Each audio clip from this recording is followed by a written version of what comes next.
பிரியமானவர்களே, இயேசுவின் நாமத்தினால் உங்களை வாழ்த்துகிறேன். யோபு 19வது அதிகாரம் 25வது வசனம், என் மீட்பர் உயிரோடு இருக்கிறார் என்றும் அவர் கடைசி நாளின் பூமியின் மேல் நிற்பார் என்றும் நான் அறிந்திருக்கிறேன். இந்த வார்த்தைகளை பக்தனாக யோபு சொல்லுகிற பொழுது இன்னைக்கு சாவாரா நாளைக்கு சாவாரான்னு தெரியல. அப்படிப்பட்ட நிலைமையில யோபு விசுவாசத்தோடு நம்பிக்கையோடு சொல்லுகிறார், என் மீட்பர் உயிரோடு இருக்கிறார். அருமையான சகோதரனே, சகோதரியே, இந்த வார்த்தையை கேட்டுக்கொண்டிருக்கிற நீங்க, என் வாழ்க்கை முடிய போகுதா? என் வாழ்க்கை தோல்வியா முடிய போகுதா? ஆண்டவரிடத்துல என் வாழ்க்கையை கொடுத்தேன், ஆண்டரை நம்பி ஆண்டருக்கு விசுவாசமா இருந்தேன், ஆனா தோல்வியில முடிக்க போறேன்னா இல்லவே இல்லை. நீங்க தோக்க மாட்டீங்க. யார் ஒருவர் தங்களுடைய வாழ்க்கையை தேவ கரத்துல கொடுத்திருக்கிறாங்களோ, ஏசப்பா கரத்துல கொடுத்திருக்காங்களோ, தோல்வியோடு முடியும்படியே ஆண்டவர் விடவே மாட்டார்.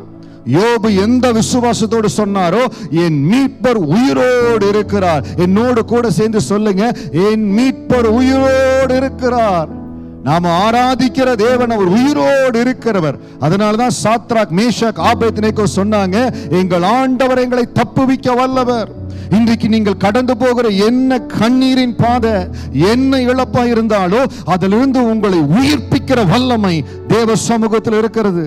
இன்றைக்கு என்ன காரியங்கள் தலைகீழா மாறி இருக்கலாம், எல்லா பிளானுமே மாறி போச்சு பாஸ்டர், என் எதிர்காலமே கேள்விக்குறி ஆயிருச்சு. உங்க எதிர்காலம் கேள்விக்குறியா இருப்பதை பார்த்து இதுதான் முடிவா, இப்படிதான் இருக்குமா? கலங்காதீங்க. அப்படிப்பட்ட சூழ்நிலை நான் கடந்து போயிருக்கிறேன். விசுவாச பாதையில வந்த முதல் வருஷத்துல நான் அப்படி கடந்து போயிருக்கிறேன். கேள்விக்குறி வந்தது, ஆனால் இருதயத்தின் ஆழத்துல ஒரு சத்தம் சொன்னது, உன் ஆண்டவர் உயிரோடு இருக்கிறார். ஏசாயா 41:10 என்னோடு பேசினார், நீ பயப்படாதே, நான் உன்னோடு இருக்கிறேன். எத்தனையோ கேள்விக்குறிகள் வாழ்க்கையில் இருந்தது. கடந்த ஒரு சில மாதங்களுக்கு முன்பாக கூட பெரிய கேள்விக்குறி என் வாழ்க்கையில வந்தது. விசுவாச பயணத்துல போராட்ட, எதிர்ப்புகள், சேலஞ்சஸ் வரும். ஆனால் எனக்கு ஆண்டவர் கொடுத்த அந்த வார்த்தை, நீ பயப்படாதே, நான் உன்னோடு இருக்கிறேன் சொன்னபடி அந்த வார்த்தையை பிடித்துக் கொண்டு ஓடிக்கொண்டிருக்கிற இன்றைக்கு உங்களுக்கு கடந்து வருகிற வார்த்தை, உங்கள் மீட்பர் உயிரோடு இருக்கிறார். என்ன சூழ்நிலையாலோ, என்ன அழுத்தமா இருந்தாலோ அதிலிருந்து ஆண்டு உங்களை தூக்கி எடுப்பார், உங்களை பலப்படுத்துவார். மனவிட்டு போயிடாதீங்க, சோர்ந்து போயிடாதீங்க.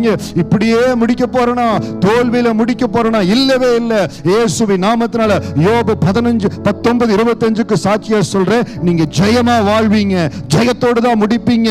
இன்னும் அநேக ஆண்டுகள் உங்களுக்கு ஆண்டு ஆயுசு நாட்களை கொடுக்க போறார். கர்த்தருக்கு மகிமையா எழ போறீங்க, கர்த்தருக்கு சாட்சியா இருக்க போறீங்க.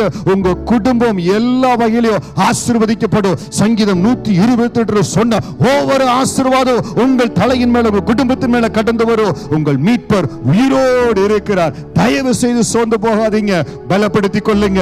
என் மீட்பர் உயிரோடு இருக்கிறார். விசுவாசத்தோடு சொல்லுகிற, எனக்காக யாவையும் அவர் செய்து முடிப்பார். தேவ கரத்தில் ஒப்புக் கொடுங்க. பெரிய காரியங்கள் செய்யும்படியா தேவன் உங்களை கரம் பிடிப்பார், உங்களை உயர்த்துவார், ஆசீர்வதிப்பார். God bless you.